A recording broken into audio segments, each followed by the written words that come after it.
That was awesome. I'm actually going to have Dave do his talk because he's kind of the flip side of this, and then, boy, I've got questions. The title is Programmable WAN Networking is Safe for Work. So I'm going to give you a perspective, being the last speaker in this panel, pulling together a number of ideas that I think that have been alluded to or directly addressed by certainly the folks talking about what's going on in service provider space.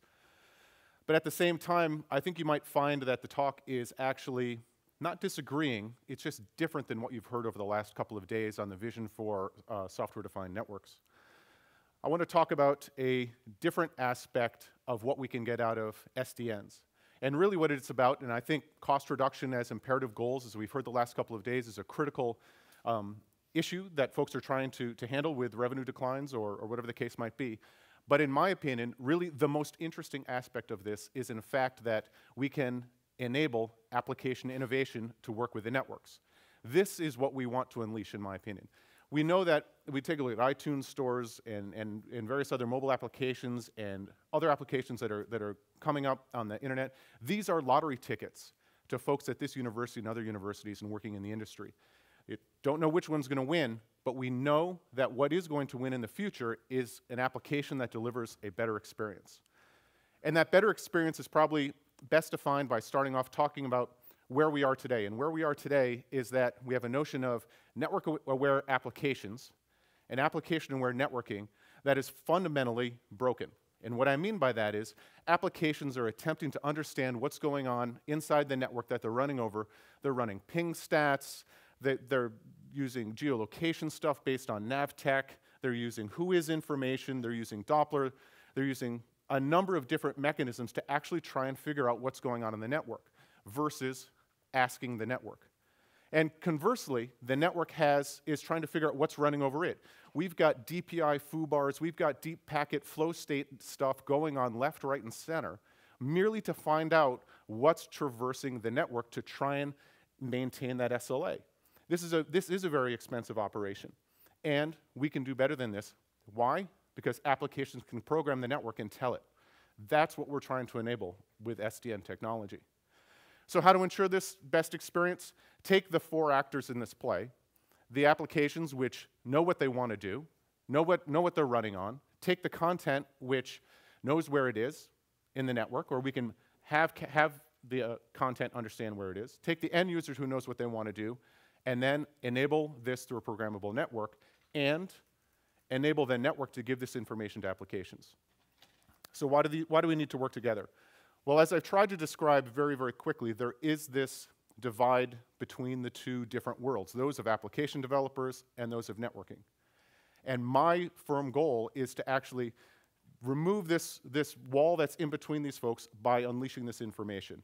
But it's critical, and this isn't something that you've heard much about in the last day and a half. It's bidirectional communication. The information has to come out of the network. Everything that Stu alluded to on what he wants to do in Verizon, he alluded to service profiles. He alluded to video delivery that he wanted to do. This is all making that application aware of the network that's underneath, and that information has to come out. Also, what's been alluded to, and not what's been alluded to by Stu and Stephen, but not discussed over the last day and a half, is in fact, not only are applications programming the network, not only is the network able to give information, we'll talk about this information in a second, but it's really that there are a multitude of new touch points where the network can be programmed.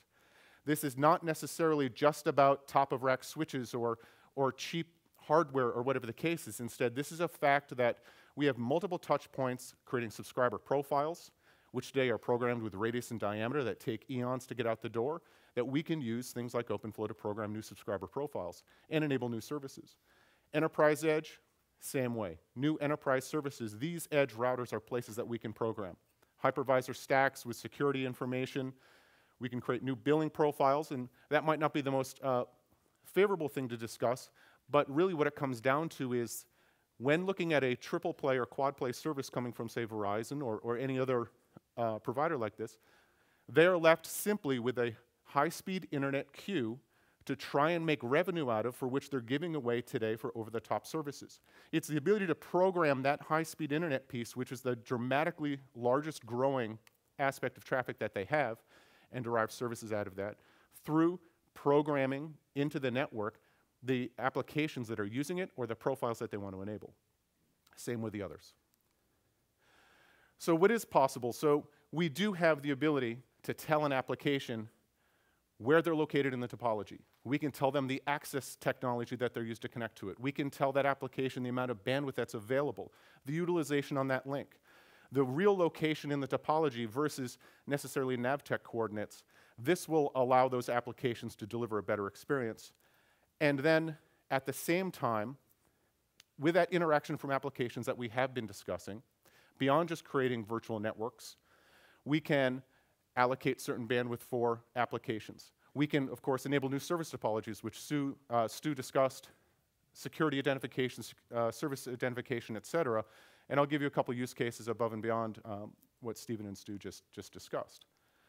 But what's critical to me, and this is probably in direct disagreement with what was discussed yesterday, it's absolutely possible to integrate programmatic networks into the internet as it exists today. And the key is that we don't break everything. I think it's fantastic the Internet 2 people have built a network which they said, please come and break this. This is exactly what we want users to do to it. But at the same time, Stephen and Stu, for the love of God, don't break my network with the way you program it, or I'm not going to let you do it. And so the key is that these two things integrate together. And it's really about augmenting what's already on the internet. We've heard a lot about protocols are too complex and the rest of it. They do run the internet today. And so what's critical is that we realize that that's what's going on, but we also realize that we can augment the fact of these protocols with a programmable network. So let me just talk a bit about these protocols before I get into this interaction. As I mentioned, applications are attempting to derive what's going on the network through proprietary control channels. Believe me, nothing upsets me more than Microsoft Silverlight or Adobe Move having control channels to try and figure out whether they can run HD or SD video over network when they could just ask. There's no need to have an API in both Silverlight and Adobe Move where it says they use multiple TCP connections to get greater bandwidth. So once you understand that, you take a look at the API and it says, would you like 1 to 2,000 TCP sessions to deliver this video? What does every frat boy that programs Farmville do? They take the dial and move it to 1,000. Why? 1,000 must be better than 1. And so, no offense to anybody who's a frat boy coding Farmville. But nonetheless, my point is, these APIs are crazy, and they're crazy because the network has the information. I don't want anybody who's using Silverlight to actually know that, or Adobe Move, to know that they may be querying the network. What is the bandwidth available between these two endpoints? Nobody needs to know that. They want to know, I want to optimize for HD, or somebody's paying less, for example, and they'll just take SD. So I think this type of interaction is absolutely possible. In addition, there's a number of different protocol touch points to enable software-defined networks. We've talked a lot about OpenFlow. Obviously, we're at an OpenFlow Summit the last day and a half. But in fact, when you take a look at the history of protocols and history of the internet, and I've been doing this thing for a little while, I've seen a whole lot of protocols come and go under the bridge. For programmatic networks, there's CORBAs, there's COPS, there's GSMP, there's Forces, there's SNMP, there's XMLs, there's every incarnation that you can wave a rubber chicken over to try and make this work. But the difference, what we need to do this time versus all of those other times, in sum, is not take every aspect of functionality and drive it into one protocol. Every time that's been attempted, that protocol has been driven into the ground. There are certain protocols and certain functions that do things that others don't do, and potentially do them better. So towards this end, an SDN, in my vision, and what I'm trying to describe to you today, is that it's a plethora of protocols and interfaces to do a modular workflow approach to both get information out of the network and to program it in. Towards that end. An example would be a couple of these things in green here. PCE is Path Computation Element. So when Stu discussed, I want to do bandwidth on demand, what all Path Computation Element does is between two endpoints says, I would like to form an LSP between those two endpoints with this bandwidth. This is a perfectly fine mechanism to set up soft PVCs for LSPs. We don't necessarily need to program the entire path if he's already deployed a control and signaling plane. But what he can't do today is program those two endpoints. So that is the aspect of SDN that really becomes critical to enable some of these new features. and the fact that you can put in classifiers. There is no API or SDK available to routers or switches today that allows you to program ACLs other than the CLI or SNMP. That's inadequate. OpenFlow has solved this problem, and it's solved it extremely well. Towards this end, in addition, there's a couple of other interesting protocols that have come out. Alto is another one, application layer traffic optimization. This is where you're taking the topology out of the network, all of the routers, all of the links, all of the traffic engineering information, and you place where content caches, for example, or NATs, or firewalls, or DPIs, or any of these other FUBARs are in the network. So when Stu or Steven want to send traffic to it, they can find the closest one. Again, proximity information is something, or where a user is in the topology is something that the network can tell you. I won't belabor the point in these protocols. But what's critical to understand coming up when looking at these switches and looking at these routers is that when we want to program the network or get the information out of the device or out of the network, what I've been just talking about with Altos and PCEs and even OpenFlow and passing things in IGPs like generic applications, these are deep down, dirty APIs that, again, the Farmville crowd really shouldn't know a whole lot about. They need to be standardized, they need to be clear, they need to be modular workflow approach, but that's not what they're going to see. What they're going to see are the orchestration platforms on top. And that is what we want them coding to. And again, these orchestration platforms really become the basis, and I'll touch on this in a couple slides, for the entire movement of SDNs that we haven't talked about the last day and a half, but I think is critical to understand the larger scope of the SDN movement. To understand how these protocols build up for a second, let's just take a look at some of these pillars. We've got a query point. Where is something in the network? Can give you that topologic information, that location information directly from the network, including access technology, utilization, et cetera. We've got, I want to get from here to there. I can do that with PCE. We've got policy enforcement and provisioning. We can do that with OpenFlow and a number of other different mechanisms. And then we've got all sorts of really, really large Hadoop-type databases and others of where is something located in my network, which is a whole other aspect of innovation that we haven't touched in the last couple of days. But when you take all these protocols together, particularly with OpenFlow, I'm going to quickly summarize what a router looks like from a control plane in orange up at the top of some protocols and a routing information base, which is the big database that takes everything that comes into it and breaks loops and puts it into a feature path in the forwarding plane. And in my opinion, the hybrid activities we're looking for add OpenFlow as a mechanism to augment exactly what we have in routers and switches today.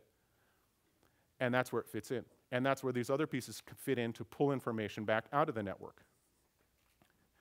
So as we're doing this, there's, of course, another architecture inside routers and switches that Stu discussed and absolutely has been discussed the day and a half, which is we can integrate it, as you see on the right-hand side, or they can run ships in the night, which is the Slice Genie approach and many other approaches that we've talked about. The ships in the night approach, we know how to do this, right? Interfaces, resources assigned to this OpenFlow that's programming it from the outside, good to go, on your own, best of luck. On the other side, if we integrate them, then we can take the classifiers and we can take the information that we programmed with OpenFlow or other protocols and put them into existing VPNs and have today's business services also enabled through this programmatic technology. Not saying anyone's better than the other, it's just that those two things I guarantee, rarely does this happen, but I guarantee that this is going to happen, that we're going to have both ships in the night and integrated coming out. I think it's basically overstating the obvious. This slide, we're not going to discuss, really, we'll discuss it tomorrow at 1 o'clock if you want to come to the hybrid forwarding path meeting during the working group sections. There are well-known technologies on how to integrate new protocols into routers and switches, break loops, add policy, and do the rest of it. But back to what the Farmville crowd is coding to. The Farmville crowd is coding to these orchestration layers. They're not coding to these crazy protocols I just mentioned. And there's general classes of these orchestration development platforms that we want to code to. It's not just one controller. There's operations and billing information. There's emerging network functionality that we've discussed with unified communication yesterday, emerging service-specific stuff, flow-specific information that Stu mentioned, and these new provider-based development platforms. So let's just pause here for a second These four, and in particular the provider-based platform, is in fact the largest wave of SDN that we haven't talked about in the last day and a half. And that's really because when you're all here on the peninsula, all of these plus more telephone companies, MSOs, service providers, all have application innovation centers on the peninsula.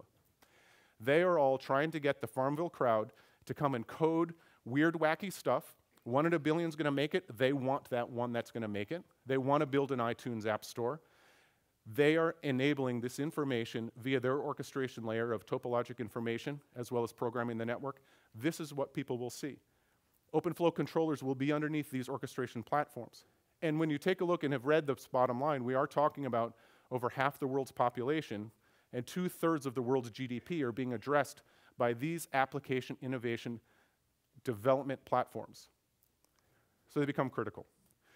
So some of these examples, I think Stu hit some very, very key service provider WAN-based programmatic applications that we want to perform. I'll hit them as well quickly, a couple that he hasn't mentioned. We can take today's traffic engineering paths that are signaled via RSVP, and when we program classifiers in front of them with OpenFlow, we create basically service engineered paths. Because now we identify the specific service that we want out of these flows and put them into a specific either service topology or guaranteed reserved bandwidth over that network, and you can provide these new services that Stu was talking about.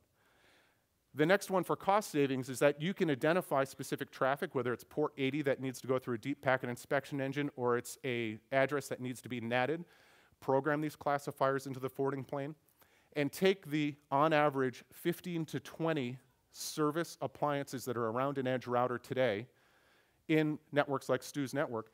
Think of it this way, every edge router, every subscriber terminating router is surrounded by service appliances that aren't pooled back into a data center today. To be able to pool these back and to have him get those cost savings, he needs to identify the traffic that goes to those application service engines or devices, and now he can pool them and have multiple edge routers share them through programming what he wants and new profiles via things like OpenFlow. We've discussed service-specific topologies already. What's interesting is that we also haven't discussed the second big database on the internet. We've talked about IP addresses and we've talked about how to do data planes, but we haven't talked necessarily very much about namespace information. And that's primarily through DNS. And what's interesting is that when we take the back end of object naming, which is what users go onto the net and try and look for, a movie, a web page, or whatever, they're using a name to be able to do this. We can take this information that's already in the network of where they're located and find the closest aspect of that particular content. So we use the information that's available in the network through things like Alto. We can do this across multiple providers. And what we do is we hand back the best place to go get that information based on, as you can read here, proximity, availability, congestion, utilization, load on that particular server. And you will get the answer, you can get an answer out of the topology of where the right place to go is and plug this directly into DNS. So let's take a look at this example. There's 3 users, New York, London, and Paris, and somebody wants to get something out of the network. They can go and ask DNS. Behind DNS is the application layer traffic optimization, which gives you the topology of the network, which gives you a weather report of the network. And from there, from those 3 things, proximity, availability, and congestion, it will take you to the closest content server. But the programmability of the network isn't done yet because, as we already know, content servers have specific performance and scaling characteristics. That goes without saying. So when you tie back into the ability to program service-specific information like availability, load, and capacity, that can, again, affect your proximity plugged directly into DNS bind cache, the way a lot of common technology is done today. And again, we've got a better experience for that user working on the net. In this particular case, the answer for the person in New York was Chicago. Now, being from Minneapolis, Chicago is never the right answer, but in this particular case, it is. And really what this is showing here is that you can use, based upon your location in the topology and the location of where you want to go in the topology, to get a better answer. We talked about bandwidth calendaring. Stu mentioned this. We can think of this as populating content caches. We can use this as data center backup. We can talk about enterprises that want to be able to do this information. But what's really required is that we have the ability to schedule and program into the network the bandwidth that you want reserved, when you want it, and make sure, this is the hard part and where programmable networking comes in, only the traffic that's supposed to traverse that link goes there. Because that's what we're trying to fix in the network. Instead of a new link coming in and all traffic suddenly going over that new bandwidth, let's only have that service-specific information that was being requested for this particular piece. So what do we need? We need a real-time topology understanding, steering the traffic, we need to reserve the transaction, and we need to select that specific traffic to traverse that link. My last one is, and one that really ticks me off, is social networking. And yes, it does. And it's not just because it drives me crazy that I have to pay attention to it. So what's interesting is that right now in social networking functionality, we're all trying to approximate where this particular user is, and there's a whole bunch of different techniques and categories of social networking where it's happening. But really, what it comes down to is that the different categories of social networking and different ways of looking at this, they aren't using the information that's available in the network. Again, where are you in the topology? What is the access technology? What is the bandwidth? If you actually want to communicate with your buddy and you've checked in at some restaurant and you want to know where they are and where they're located, there are three common mechanisms of doing this: of active broadcast, you're checking in, or you're doing a game broadcast that you're moving some new access link, or there's some passive derivation. These are crazy, antiquated ways of doing it, but they happen to be the state-of-the-art for social networking and location ID available in the net. We know if we get this information back out to them, we don't have the normal categories of something like Foursquare on steroids of being above the topology and trying to describe where people are, or visualizing the topology like Navtech, or trying to embed this stuff using the GSM coordinates into an operating system like Android or iOS. Having navigational coordinates and driving directions to where your friend is located does not equal a good social networking experience. But that's the current state of the art. We can do better than this. And we can do this by potentially, again, enabling applications to see you're here, you have this access, you have this capability, and around you is this content, resources, people, and the rest of it by being in the topology versus just trying to derive it as an application or sniff it if you're a network.